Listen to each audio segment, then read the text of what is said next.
اعوذ باللہ من الشیطان الرجیم، بسم اللہ الرحمن الرحیم۔ ہم اس کا چیپٹر پڑھ رہے ہیں 21واں، ٹھیک ہے جی۔ 21ویں چیپٹر کا عنوان تھا روشنی کی قسمیں، ٹھیک ہے جی۔ یہ روشنی کی قسمیں جو چیپٹر ہے، اس میں ہم نے کل جو ذیلی چیپٹر پڑھ رہے تھے وہ تھی ملکوتی صفت اور بشری صفت۔ ملکوتی یعنی فرشتوں والی اور بشری یعنی انسانوں والی، بشر کہتے ہیں، ٹھیک ہے۔ تو پیج نمبر 176 پہ یہ جو پیراگراف ہے، میں اس کا شروع سے آغاز کر رہا ہوں، یعنی اوپر پہلی سطر سے۔ یہ جو کائناتی نظام ہے یہ دو رخوں پہ قائم ہے، ایک زمانیت اور ایک مکانیت۔ اب زمانیت اصل ہے، یہ پیج 176 پہ زمانیت اصل ہے، اور مکانیت اس اصل کے اوپر بنے ہوئے نقش و نگار کا نام ہے۔ زمانیت اس اصل یعنی اس کی یہ جو اس کا اوریجن ہے وہ زمانیت ہے، ساری مکانیت کا اوریجن ہے زمانیت۔ مکانیت کو مادی آنکھ دیکھ سکتی ہے، یہ جو ہمارے سامنے جو چیزیں بھی نظر آ رہا ہے یہ سب سپیس ہے، مکانیت ہے، اس کو مادی آنکھ دیکھ سکتی ہے۔ لیکن زمانیت جو کہ اس مکانیت کی اصل ہے، سپیس کی اصل ہے، وہ ٹائم ہے۔ زمانیت سے مراد ٹائم۔ تو یہ زمانیت یعنی ٹائم جو ہے وہ ہماری آنکھ نہیں دیکھ سکتی۔ یہ بنیادی نقطہ سمجھنے کا ہے کہ زمانیت کیوں نہیں نظر آتی، کیونکہ وہ نسمہ ہے، نسمہ روشنی ہے، روشنی اصل میں خلا ہے۔ مکانیت اس کے برعکس وجود ہے، حرکت ہے، اور حرکت دراصل کیا ہے؟ حرکت ایک ایسا مظاہرہ ہے جس کو مادی آنکھ دیکھ لیتی ہے، یعنی ہوا چلتی ہے، حرکت ہوتی ہے اس میں، لیکن پتے ہلتے ہیں، تو یہ مادی مظاہرہ ہو گیا۔ اب نسمہ مرکب مکانیت میں جیسے جیسے دلچسپی بڑھتی ہے اسی مناسبت سے نسمہ میں روشنیوں کا ہجوم زیادہ ہوتا رہتا ہے۔ یعنی جس طرح سے ہماری مکانیت یعنی نسمہ مرکب، اسے نسمہ مرکب کہتے ہیں مکانیت کو۔ آگے نسمہ کی 3 قسمیں ہیں، اس میں سے جو مرکب ہے جس سے ہمارا یہ مادی وجود تخلیق ہو رہا ہے یا بنیاد بن رہا ہے، اس میں ہماری دلچسپی بڑھتی ہے، اسی مناسبت سے نسمہ میں روشنیوں کا ہجوم بڑھتا رہتا ہے۔ روشنیوں کے ہجوم کے بھی 2 مراتب ہیں، ایک کو عین اور دوسرے کو مکان کہتے ہیں۔ یعنی ایک کم درجے کا ہجوم ہے اور دوسرا اس سے بھی زیادہ گاڑھا ہے۔ عین جو ہے اسی کو ماہیت کہتے ہیں، یعنی کسی چیز کی جو حیت ہوتی ہے، جو اس کی فارم ہوتی ہے، اس کو عین کہتے ہیں۔ اور مکان مظہر ہے، مکانیت سے مراد ہے مظہر، کوئی چیز جس حالت میں بھی ہمارے سامنے آ گئی۔ ماہیت نظر نہیں آتی، چیز نظر آتی ہے۔ دیکھیں اس باریک فرق کو سمجھیں کہ جو بھی چیز ہمیں دکھ رہی ہے، ہمیں اس کی ماہیت نہیں نظر آ رہی کہ اس کی حیت اصل میں کیا ہے، ہمیں وہ حیت جس شکل میں سامنے آئی ہے وہ نظر آتی ہے۔ مثلا اب ایک چیز ہے، اس کی خاصیت ہے ٹھنڈ پہنچانا، چیز نظر آتی ہے، ٹھنڈ نظر نہیں آتی۔ دیکھیں کیا مثالیں آ رہی ہیں، لیکن محسوس ہوتی ہے۔ اب گلاب کے پھول نظر آتے ہیں لیکن ان کی خوشبو نظر نہیں آتی۔ ہم جب خوبصورت آدمی کو دیکھتے ہیں تو ہمیں اس کی صورت نظر آتی ہے لیکن اس کے حسن کی کشش نظر نہیں آتی۔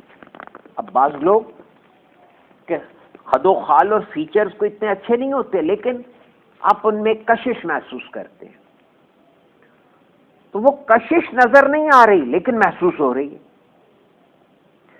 تو یہ نسمہ کے دو مراتب ہو گئے، ایک عین ہو گیا اور ایک مکان ہو گیا۔ جو نظر آ رہا ہے وہ مکانیت ہے، مکان ہے، اور جو محسوس ہو رہی ہے وہ عین ہے۔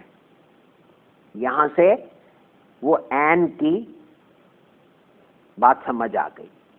اب کائنات کی ہر شے میں حس ہے، یعنی حواس ہیں، اس میں حواس حس کی جمع ہے، اور ہر چیز کی حس، جو بھی حس ہو، دیکھنے کی، سننے کی، چکھنے کی، سونگنے کی، چھونے کی، ہر چیز کی حس، کوئی بھی حس ہو، وہ دو رخوں پر قائم ہے۔ ایک رخ اس کا باطن ہے اور دوسرا رخ اس کا ظاہر ہے۔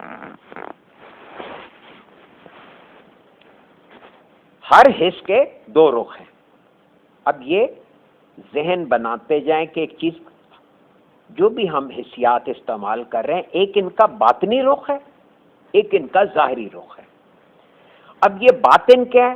یہ باطنی رخ جو ہے یہ زمانیت ہے، ٹائم ہے، اور ظاہر رخ جو ہے یہ مکانیت ہے۔ اب ان باتوں کو آپ کو توجہ دے کر اسے تکرار کرنی ہے ذہن میں، تو پھر یہ ذہن نشین ہوتی چلی جائیں گی۔ بچے جیسے پہاڑے یاد کرتے ہیں نا، سمجھ آئے نہ آئے، پہاڑا یاد کرنا ضروری ہے، تبھی جا کے آدمی میتھمیٹکس کے بڑے بڑے مسئلے حل کر لیتا ہے۔ تو یہ ٹرمز جو ہیں یہ آپ کو یاد کرنی ہے کہ باطنی رخ جو ہے یہ زمانیت ہے اور ظاہری رخ جو ہے مکانیت ہے۔ جب بھی ہم کسی چیز کی حیات کے بارے میں تذکرہ کرتے ہیں تو ہمارا منشا اصل میں کیا ہوتا ہے کہ زندگی کے دو رخوں کو بیان کرنا ہوتا ہے۔ جب ہم زندگی کا تذکرہ کر رہے ہیں تو اصل میں ہم دو رخوں کو بیان کر رہے ہیں۔ وہ دو رخ کیا ہیں؟ ایک رخ زمانیت ہے، دوسرا مکانیت ہے۔ یہ ساری زندگی ان دو رخوں پہ چل رہی ہے۔ یعنی اس کا خلاصہ کیا بنا کہ بھئی زندگی جو ہے یہ دو رخوں پہ ہے۔ زمانیت اصل ہے، اور اس اصل کے اوپر جو نقش و نگار بنے ہیں وہ مکانیت ہے۔ وہ پہلا جملہ جو ہے صفحے کا، اسی کی تکرار، اسی کو ذہن نشین کرایا جا رہا ہے، کسی طرح یہ بات ہمارے اندر بیٹھ جائے۔ تمام نقش و نگار اور انسانی زندگی کی جسمانی حرکات و سکنات یہ مکانیت ہے، اور انسانی زندگی کے یہ نقش و نگار اور اعمال جس بساط پر قائم ہیں، جس بنیاد پر بنے ہوئے ہیں، وہ سب زمانیت ہے۔ دیکھیں ایک ہی بات کو بار بار ریپیٹ کیا جا رہا ہے تاکہ وہ ذہن نشین ہو جائے۔ اس سے گھبرانے کی بات نہیں ہے، اس سے کوئی بوجھ لینے کی بات نہیں ہے۔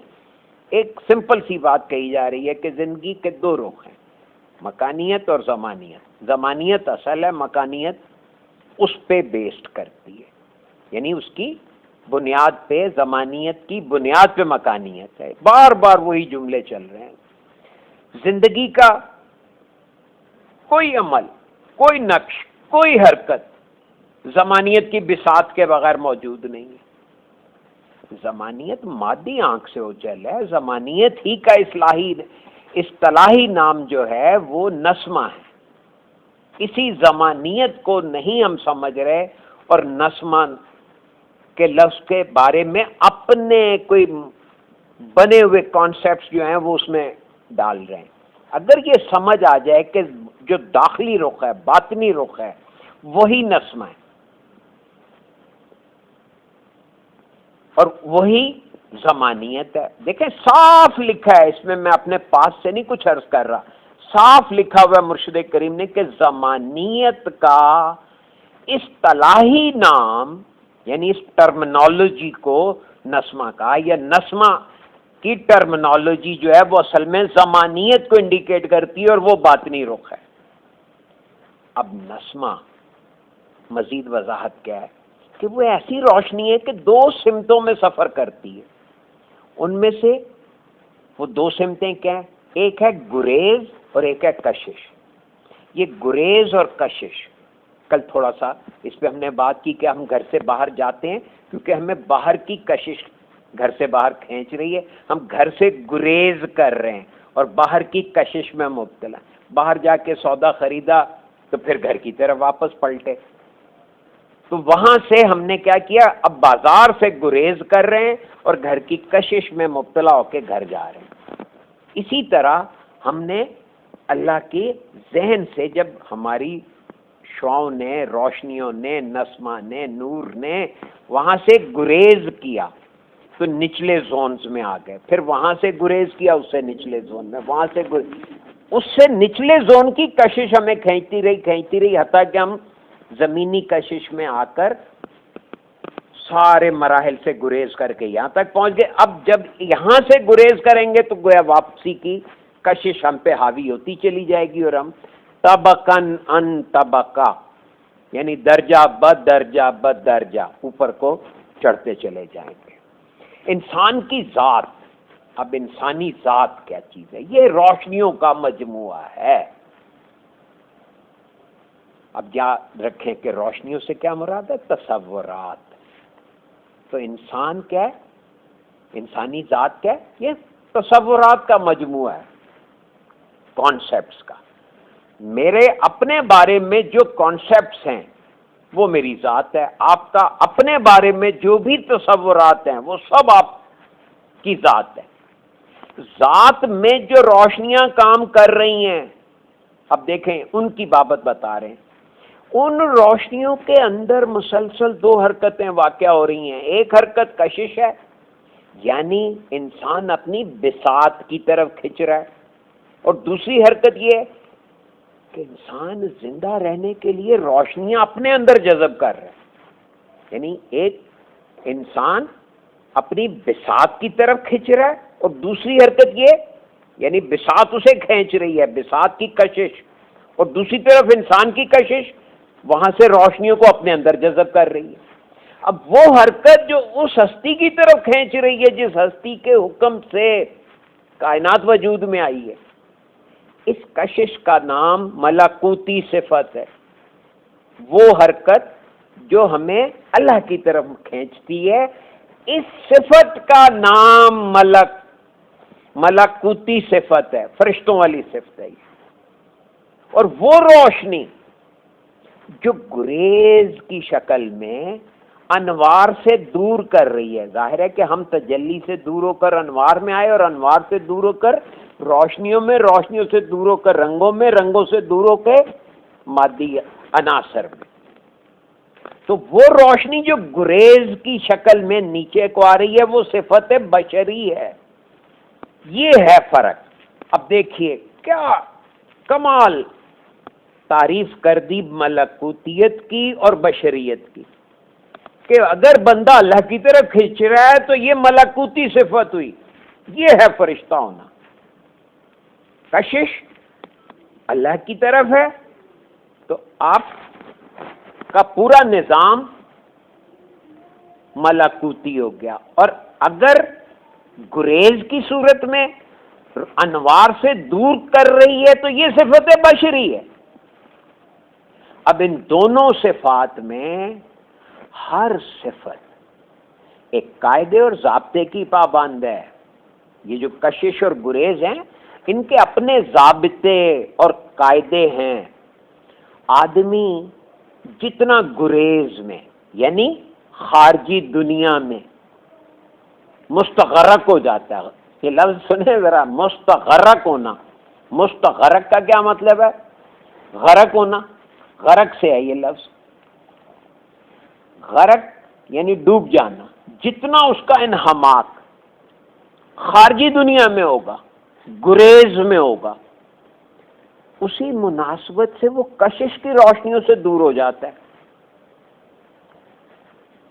اب دیکھیں نا، یہ کہا جاتا ہے اللہ کی طرف دھیان رکھو، دنیا کو مت توجہ دو، بس اتنی ہی سی بات کی اصل سائنسیں بتائی جا رہی ہیں۔ اس کے پیچھے اصل بات کیا ہے کہ یہ گریز کر رہے ہیں وہاں سے، ہمیں کشش میں جانا ہے، ذہن کو کشش کا کے زیر اثر لانا ہے تاکہ ہمارا ذہن ملکوتی صفت یعنی اللہ کی طرف کھینچے۔ روشنیوں سے دور ہونے کے باعث، یعنی جتنا گریز میں یعنی خارجی دنیا میں مستغرق ہوتا ہے، اسی مناسبت سے کشش کی روشنیوں سے دور ہو جاتا ہے۔ کشش کی روشنیوں سے دور ہونے کے باعث انوار ضائع ہوتے رہتے ہیں، یہ نقصان ہے۔ اور آدمی گریز کے جتنا قریب ہوتا ہے اسی مناسبت سے اس کے اندر صفت ملکوتیت کم سے کم ہو جاتی ہے۔ اب ہم بچوں کو کیا سکھاتے ہیں؟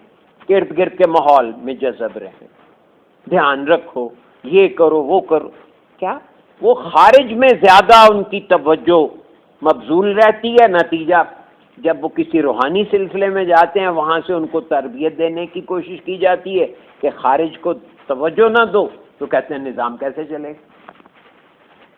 یہاں سے ساری پوری گڑبڑ کا شاخسانہ یہ کشش اور گریز کی قدروں کو نہ سمجھنا ہے۔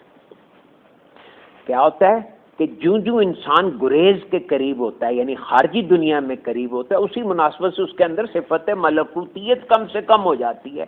نتیجے میں وہ عالم ملکوت سے اتنا دور ہو جاتا ہے کہ اس کے علم میں یہ بات ہی نہیں رہتی کہ انسان کی ایک صفت ملکوتیت بھی ہے جو فی الواقعہ انسان کی اصل ہے۔ ہماری اصل کیا ہے؟ یہ صفت ملکوتیت جس سے ہم ہٹے ہیں، جس سے ہم نے گریز کیا ہے۔ اب ایک وقت ایسا بھی آتا ہے کہ انسان صراط مستقیم سے اتنا دور ہو جاتا ہے کہ اس کی تمام دلچسپیاں، کیا تمام دلچسپیاں مکانیت میں مجتمع ہو جاتی ہیں۔ نتیجہ یہ نکلتا ہے کہ وہ صفت ملکوتیت سے انکار کر بیٹھتا ہے، اور اللہ تعالیٰ فرماتے ہیں کہ ہم نے ان کے دلوں پر مہر کر دی، کانوں پر مہر لگا دی، اور ان کی آنکھوں پر پردے ڈال دیے، اور ان کے لیے عذاب علیم ہے۔ علیم المناک، دردناک، یعنی عذاب کہتے ہیں سسٹم سے آؤٹ کر دیے جانے کو۔ عذاب علیم سے مراد یہ ہے کہ وہ صفت ملکوتیت سے محروم کر دیے گئے۔ صفت ملوکیت، یہ ملوکیت لکھا ہوا ہے، معافی چاہتا ہوں میں، ملوکیت یہ لفظ ہی مجھ سے غلط ہو گیا، ملکوتیت یہ املا غلط ہے، کیونکہ ملوکیت جو ہے وہ اور چیز ہوتی ہے۔ وہ مطلب ہے کہ کیا کہتے ہیں اس کو، ملکیت سے ہے لفظ، یہ ملک سے ہے، ملک سے ملکوتیت ہوتی ہے۔ یہ صفت کی اس کی املا ٹھیک کر لیجئے گا۔ وہ صفت ملوکیت نہیں، ملوک سے محروم کر دیے جاتے ہیں۔ عالم ملکوت اور عالم ناسوت، عالم میں ملکوت جو ہماری اصل ہے، اور عالم ناسوت جس میں ہم آئے ہوئے ہیں، یعنی ظاہری رخ ہمارا عالم ناسوت ہے، باطنی رخ عالم ملکوت ہے۔ میں زندگی گزارنے کے فارمولے کی مزید وضاحت سن لیں کہ روشنیوں کی ایک متعین مقدار ہے، یعنی ان کی مقدار متعین ہے، طے شدہ ہے، اور وہ مقداریں ایسی ہیں جو ملکوتیت یہاں ٹھیک لکھا ہوا ہے، ملکوتیت اور بشریت کا توازن برقرار رکھتی ہے۔ روشنی کے توازن میں اگر مقدار کم ہو جائے، یعنی توازن اگر بگڑ جائے، تو حیوانی اور مادی تقاضے بڑھ جاتے ہیں۔ کیا ہوتا ہے؟ اگر روشنیوں کا تناسب خراب ہو تو کیا ہوتا ہے؟ آدمی میں حیوانی اور مادی تقاضے بڑھ جاتے ہیں۔ یہ بات ذہن نشین رکھنا ضروری ہے کہ صفت ملکوتیت جو ہے عالم امر میں صعود کرتی ہے۔ یہ فرشتوں والی صفت جو ہے یہ عالم امر کی طرف صعود کرتی ہے، یعنی اوپر کو جاتی ہے، یعنی انسان کے اندر بشری صفت کے متضاد ملکوتیت جو ہے ایسی صفت ہے جو انسان کو حاکم مطلق اللہ کی طرف کھینچتی ہے، اور اللہ کی طرف کھینچنا ہی عالم امر میں صعود ہے۔ عالم میں اللہ کی طرف کھینچنا، اللہ کی کشش کو محسوس کرتے ہوئے اس فلو میں چلے جانا، یہ صعود ہے۔ اس کے برعکس جب انسان کے اندر بشری تقاضے بڑھ جاتے ہیں اور مکانیت میں استغراق بڑھ جاتا ہے تو صفت ملکوتیت کی جگہ مادی تقاضے یا دنیا میں دلچسپیاں اتنی بڑھ جاتی ہیں کہ آدمی یعنی انسان عالم ناسوت میں قید ہو جاتا ہے. اللہ تعالیٰ نے آدم سے فرمایا تھا کہ تو اور تیری بیوی جنت میں رہو اور جہاں سے دل چاہے خوش ہو کر کھاؤ پیو اور اس درخت کے قریب نہ جانا ورنہ تمہارا شمار ظالموں میں ہوگا. جیسے ہی ذہن ماورا ہستی سے دور ہوا یعنی اس نے گریز کیا، روشنیوں کا توازن بگڑ گیا اور آدم کے اوپر بشریت کا اظہار ہوا تو آدم نے خود کو ننگا محسوس کیا اور آدم نے اپنے اوپر کثافتوں کا بوجھ محسوس کیا. کثافتوں کے اس ہجوم کی وجہ سے آدم نے خود کو جنت میں رہنے کے قابل نہیں سمجھا.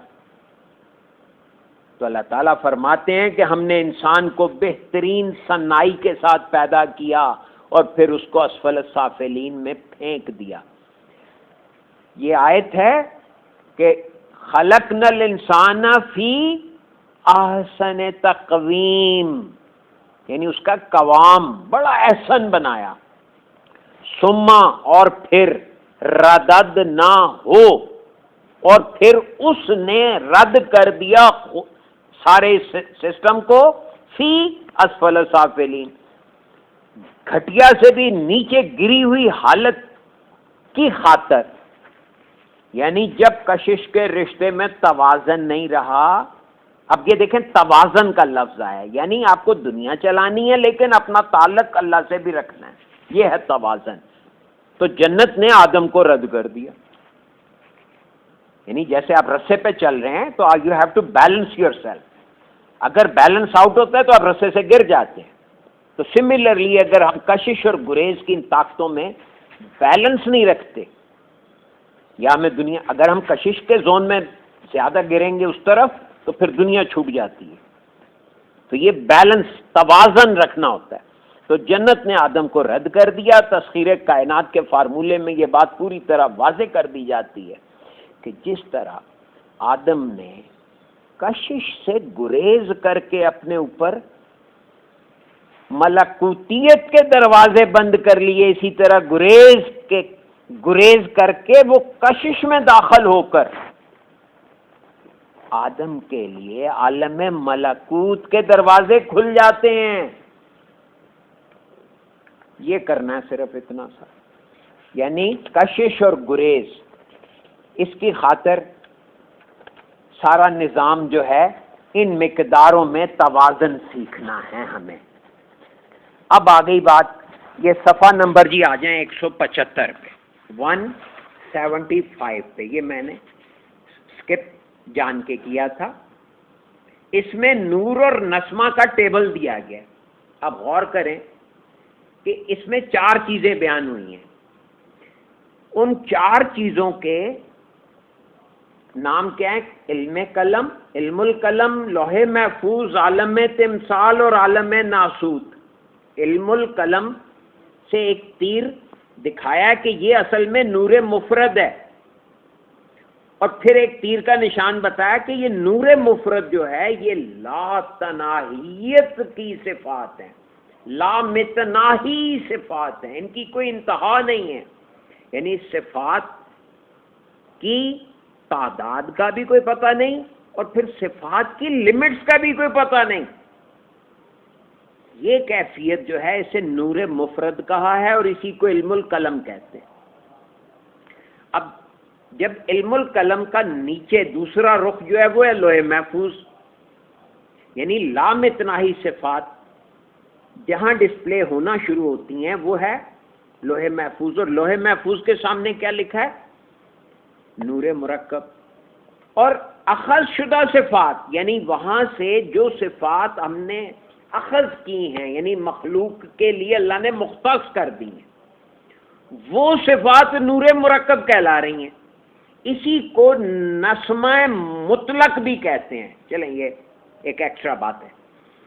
اب لوہے محفوظ کا دوسرا رخ جو ہے وہ نچلا رخ وہ ہے عالم تمثال، اور اس کا دائرہ دیکھیں کس طرف تیر کا نشان ہے، اسے کہتے ہیں نسمہ مفرد، اور یہ کیا ہے؟ یہ فرد کا تصور ہے، اسی کو عالم جنات کہتے ہیں۔ یہ عالم تمثال بھی ہے اور یہ نسمہ مفرد جنات ہے۔ نور مرکب جو ہے اخذ شدہ صفات، یہ عالم ملکوت ہے۔ اب عالم تمثال کے نیچے عالم ناسوت ہے، اور اس کا دائرہ جو ایرو دکھایا گیا وہ نسمہ مرکب ہے، اور یہ کیا ہے؟ یہ ہے فرد کا ظہور۔ اب اس کو دوسری طرح پڑھیں، علم القلم کے نیچے لوح محفوظ ہے، لوح محفوظ کے نیچے عالم تمثال ہے، عالم تمثال کے نیچے عالم ناسوت ہے۔ علم القلم نور مفرد ہے، لوح محفوظ نور مرکب ہے، عالم تمثال نسمہ مفرد ہے، اور عالم ناسوت نسمہ مرکب ہے۔ اب یہ علم القلم جس کو نور مفرد کا ہے، یہ لامتناہی صفات ہیں، اور پھر جب ان لامتناہی صفات میں سے کچھ صفات کو اللہ نے اخذ کر کے ڈسپلے کے لیے چن لیا تو وہ اخذ شدہ صفات کہلا رہی ہیں، اسی کو نور مرکب کہتے ہیں۔ یہ اخذ شدہ صفات فرد کا تصور بنا رہی ہیں، اسی کو نسمہ مفرد کا ہے۔ اگر یہ حولے میں قائم ہو جائیں یہ تصور جو ہے تو یہ جنات کہلاتے ہیں، اور یہی فرد کا تصور اگر مادیت میں عالم ناسوت میں مظہر بن جائے، اس کا ظہور ہو جائے تو یہ فرد کا ظہور ہو گیا۔ یہ ٹوٹل ڈیفینیشن ہے نور اور نسمہ کا فرق سمجھانے کے لیے کہ نور مفرد اور نور مرکب یہ ملکوتیت کے اعلیٰ زون ہے، اور نسمہ اس کا پھر دو، نسمہ مفرد ہے اور نسمہ مرکب ہے۔ انسان چونکہ نسمہ مرکب میں قید ہے، اس لیے وہ نسمہ مفرد سے بھی واقف ہو سکتا ہے اور نسمہ مطلق سے بھی، اور پھر اس سے بڑھ کر نور مفرد سے بھی۔ میں نے نور مرکب کو نسمہ مطلق کا لفظ بولا ہے، اور نسمہ مطلق سے اوپر نور مفرد کہا ہے۔ یہ ٹوٹل 12 لفظ ہیں۔ اصل بات صرف یہ ہے کہ یہ 4 ہی چیزیں ہیں، وہی 4 نہریں ہیں جن کو نہر تصوید، نہر تجرید، نہر تشہید اور نہر تظہیر کہا جاتا ہے۔ انہی 4 چیزوں کو وہمہ، خیال، تصور اور احساس کہتے ہیں۔ یہی 4 چیزیں اگر آپ کو ازبر کرنی ہیں تو آپ کا ذہن اس سانچے میں ڈھلتا چلا جائے گا۔ یہ 4 درجوں کو سمجھنا ہے، 4 درجوں کو، انشاءاللہ یہ سب کلیئر ہوتا چلا جائے گا۔ یہاں پہ میرا خیال ہے کہ آئی شوڈ اسٹاپ۔ جی ٹھیک ہے جی،